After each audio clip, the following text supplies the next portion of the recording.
Merhaba, sabah şerifiniz hayırlı olsun. Bugün Kırmışgal'ın 666. konu Kiyev'te sabah 7:30 efirde zaman stüdyoda sizlerin men Şevket Amatulayev selamlayım.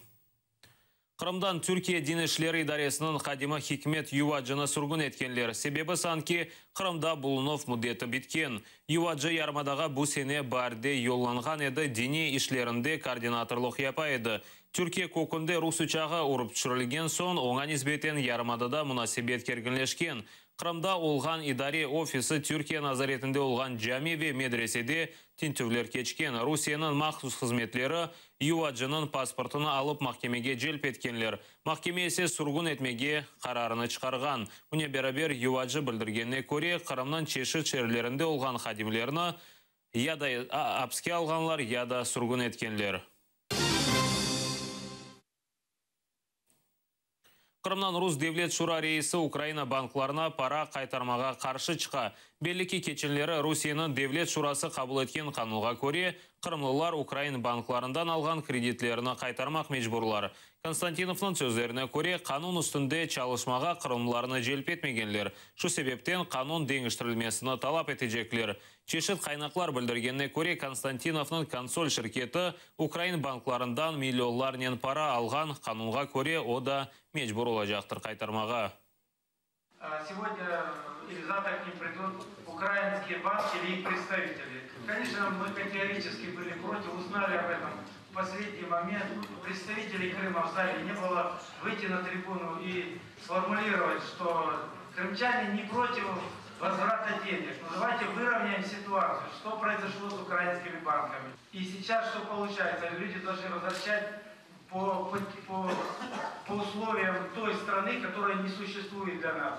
Тем людям, которых они не знают, с которыми они не договаривались никогда о взятии того или иного кредита. Но это предоставляет этим людям право накладывать аресты на имущество. И сколько у нас таких крымчан, вы думаете? Сотни тысяч. То есть это коснется, если не каждой семьи, то через семью. Но зачем в нынешней ситуации принимать этот закон?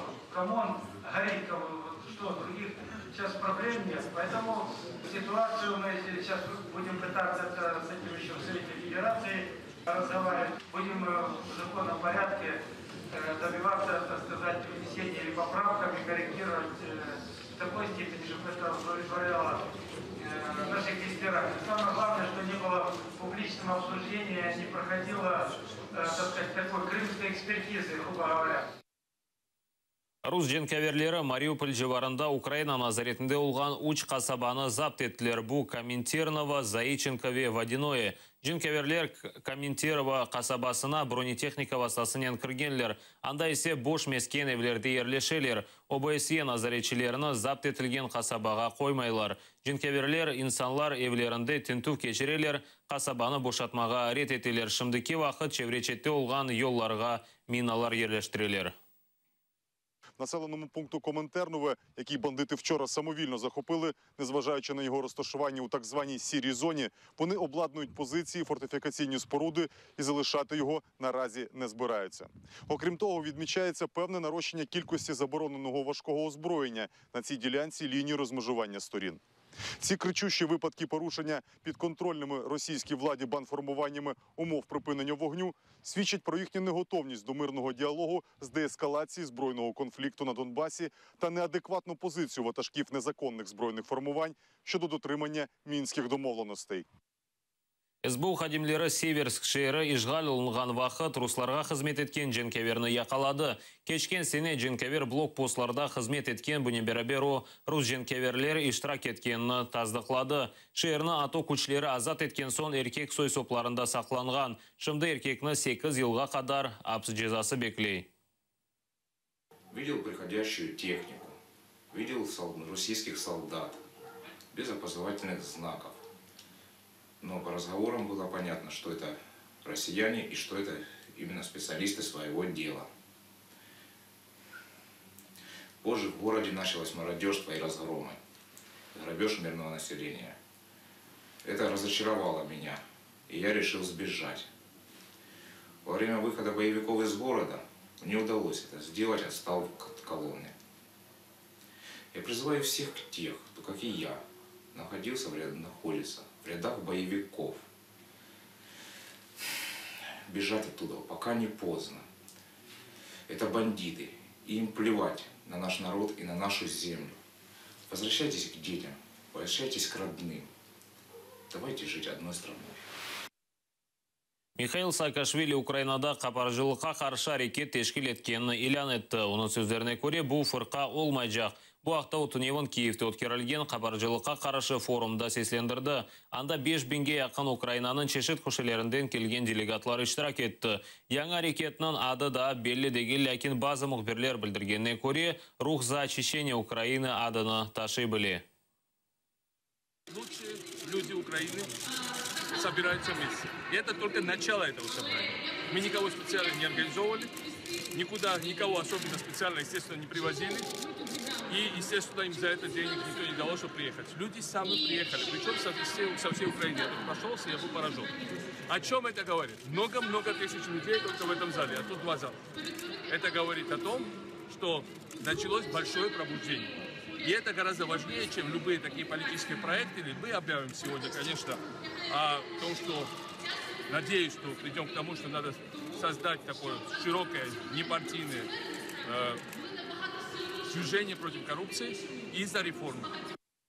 Адес активистлері Русияны агрессор кібі танымаға талап етелер. 100-ден зияды активист шер шура бинасы оғынде наразылық кечіріп невбеттен тыш сессиясыны топламаға талап еттілер. Одесса елбашысы вазифесіне еда еткен Андрей Котляра невбеттекі сессияда бұл меселені көтермеге ишандырды. Ми сьогодні прийшли до Одеської міської ради з вимогами якомога швидше скликати позачергову сесію та визнати Російську Федерацію державою-агресором та ДНР і ЛНР як терористичні організації. Тому що, в принципі, це було зроблено вже фактично у всіх обласних центрах нашої держави, але Одеська міська рада постійно саботує навіть розгляд цього питання. У нас є великий досвід Майдану, великий досвід громадської діяльності. Я гадаю, що ми знайдемо важелі для того, щоб вплинути на їх рішення. Путин режиміне қаршы бірдемлік наразылықны кечерген Владимир Ионов шымды Харьковте. Беллеке о сыңырны қанунсыз кечіп Украинаға қачты. Тунеман Москваның махкемесі оңа қаршы өз қарарыны шығармақ керек еді. Ионов қарарыны беклемезден Украинаға келді ве сияси сығынақ сорай жақтыр. Сколько по времени переходил, потому что это может быть час, может быть 40 минут. Ну, было, в общем, и бежать приходилось, и там в быстром темпе идти, и город там. Ну, в общем, и главное, не видишь, куда наступаешь. Но зато по ту сторону приз меня ожидал. Да. Мы выехали вместе, Ну, мы выехали. а потом расстались, я переходила официально границу, а он пошел погулять. И заблудился, как порядочный зеленый человечек. И оказался в Украине. Я виновата. Я сказала, что если ты не уедешь, тебя посадят. Потому что он не стал бы сидеть с браслетом дома, он бы вышел все равно, и его бы посадили на следующую же секунду. Поэтому тут выхода не было. Бороться из тюрьмы, по-моему, нереально. А бороться с этим режимом варварским надо.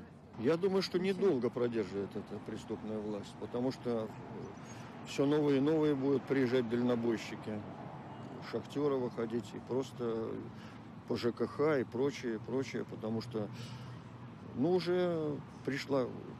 Ну и деньги кончаются у власти, чтобы...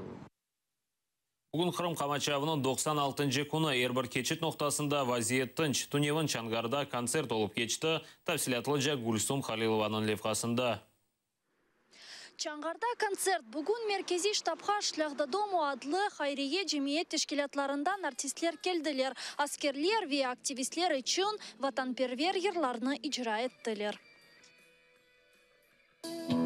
Веселий був трактористом, став майстерним, я танкистом. Ой, мамо, мила мамо, москаля убил. Ну, мы приехали с такой вот миссией, как бы поддержать наших воинов, вот, поддержать их дух.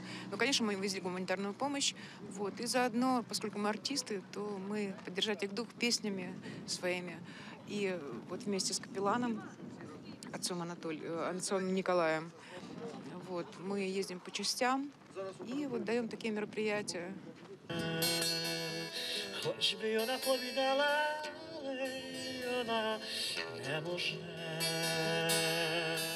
Волонтер ve askерler 7 kişi olarak geldiler. Onlar arasında kapellan manevi hizmetler hadimleri de var idi. И наша акція, духовна акція «Шлях єднання, Мати Божа прийми Україну» – це не мов би намагання зібрати велику по всій українській землі таку козацьку раду, на котрій обговорюємо, збираємось, спілкуємось і якраз намагаємось так би прийняти те рішення, як же нам ту хату будувати, як нам подолати роздори, як нам подолати чвари, як нам подолати непорозуміння. Нам потрібно більше, тісніше єднання сердець. Teşkilatçılarının bildirgenlerine göre böyle konsertler nenular sık cenk meydanlarında çıkışta bulunalar. Bugün ise mında kelgenlerinin sebebi bu Kırım Tatarlarını desteklegenleridir. На жаль, 2 роки ось так відбувається. Це, наскільки мені відомо, в історії це вперше, що окупанту дуже сильно окупована країна допомагає всім, чим може. Так що я вражений мужності і кримців, і наших правосеків, що вони все ж таки спромоглися зробити цю блокаду. І я вважаю, що це треба робити, і що це прискорить нашу перемогу. Umumen alganda episi keçiş noktalarında bugün hiçbir hadise yüz vermedi. Provokatsiyalar mında yok. Gülsüm Halilova, Kristina Lizagub, Zaman, ATR. Bu sabağa sonki haberlerimiz edi akşam yayınlarını keçirmeniz, eyliklerde görüşkence sağlıklı kalınız.